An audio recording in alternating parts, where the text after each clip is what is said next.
makes the promise. He's going to tell you how the universe began. Well, I want to know. We all want to know, but I don't think he comes through on that. But he makes it up as he goes along as well. And I didn't like. Really is there, isn't it? I mean, in a Big way. Bang, But I didn't like the pictures either. No, the I thought the pictures are sort of some of insulting. them They have nothing to do with very it. beautiful, and just holding the book. You know, it's like Christmas with like a bowl of nuts, Okay. but you can't get the nutcracker.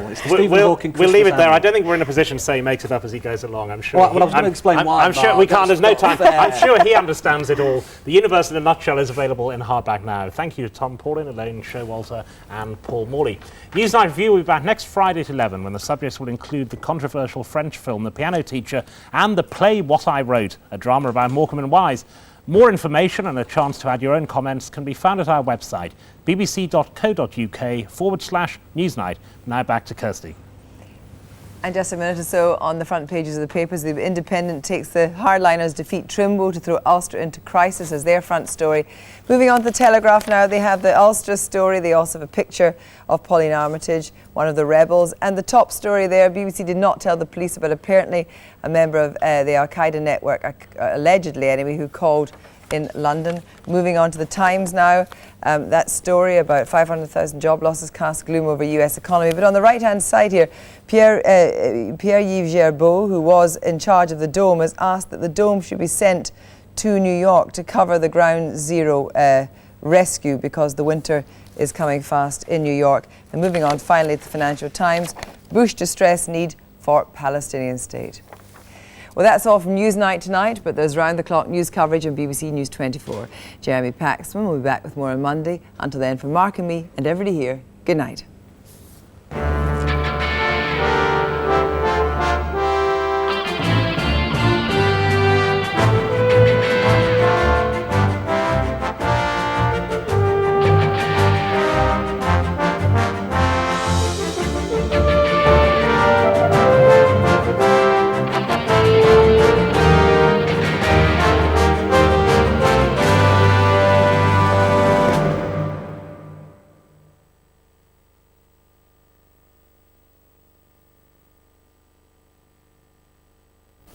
Good evening to you. Last night we had some quite low temperatures in southern Britain. Redhill was one of the coldest with -2 first thing this morning.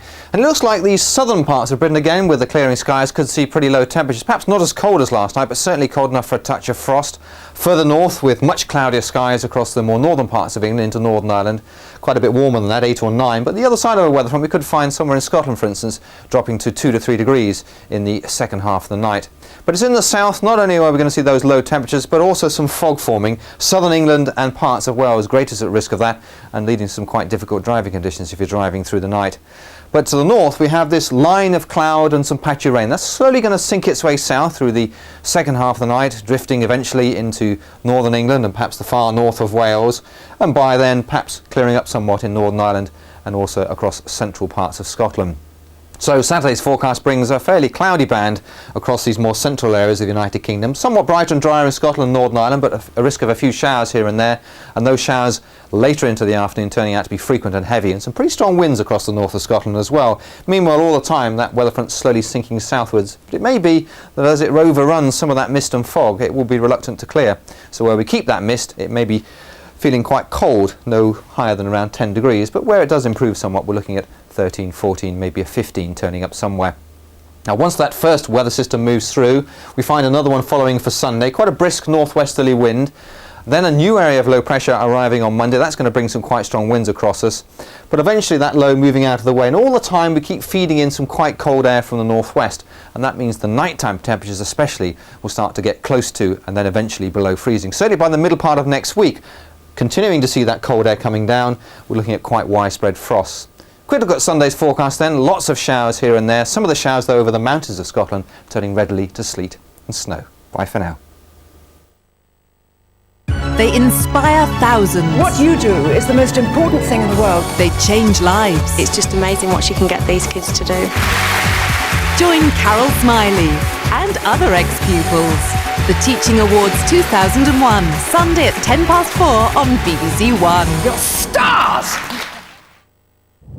Mountains, journey to the roof of the world, from the Ethiopian highlands to the Atlas Mountains of Morocco. From the Cape Highlands of South Africa to the volcanoes of the Great Rift Valley. Discover the continent's rarest creatures. Witness life above the clouds. Wild. Wild Africa, one continent, so many worlds, starts Wednesday at 9 on BBC Two. They came from across the seas. They spread terror throughout Britain and Ireland. The Vikings. Shrouded in mystery and legend, how has their legacy shaped modern life, and who were the Vikings amongst us? For the first time, a nationwide investigation follows the trail of our Viking ancestry, piecing together the evidence from ancient writing, archaeology, and genetics. Launching the BBC's Gene Stories season, Blood of the Vikings. It runs deeper than you think. Starts Tuesday at 9 on BBC Two.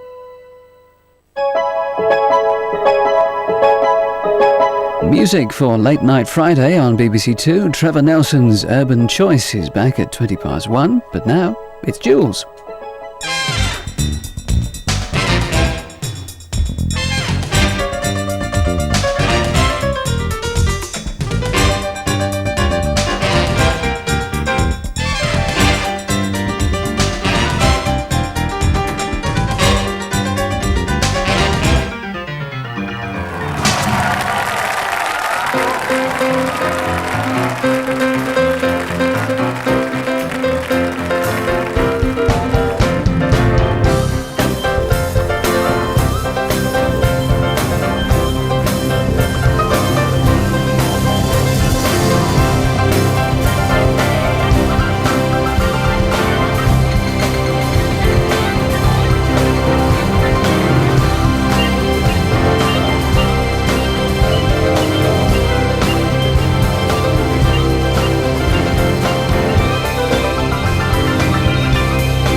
Welcome to a room full of extraordinary talent.